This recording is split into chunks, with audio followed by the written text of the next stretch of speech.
একবার এক সবুজ সবুজ বনে একটি বুদ্ধিমান বুড়ো প্যাঁচা এবং একটি তরুণ উদ্যমী কাঠবিড়ালি পাশাপাশি বাস করত। প্যাঁচা তার জ্ঞানের জন্য পরিচিত ছিল, অন্যদিকে কাঠবিড়ালি তার গতি এবং উদ্যমের জন্য বিখ্যাত ছিল। একদিন বন প্রচণ্ড খরার সম্মুখীন হলো। বনের মধ্য দিয়ে বয়ে যাওয়া নদী শুকিয়ে গেছে, পশুদের কষ্টে ফেলে দিয়েছে। প্যাঁচা হতাশা দেখে প্রাণীদের পরামর্শ দিল যে তাদের জলের সন্ধানের জন্য একটি নতুন কূপ খনন করা উচিত। কাঠবিড়ালি, তার গতিতে আত্মবিশ্বাসী, প্রস্তাব করেছিল যে তারা দ্রুত অন্য কোথাও জলের সন্ধান করতে পারে।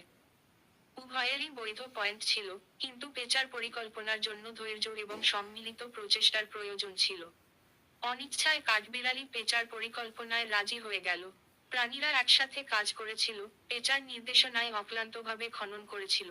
দিন কেটে গেল, এবং তারা যে কূপ খনন করেছিল অবশেষে জলে এসে গেল। বন রক্ষা করা হয়েছিল, এবং প্রাণীরা স্বস্তি ও কৃতজ্ঞ হয়েছিল। কাঠবিড়ালি বুঝতে পেরেছিল যে কখনো কখনো প্রজ্ঞা এবং ধৈর্য গতি এবং উৎসাহকে ছাড়িয়ে যায়।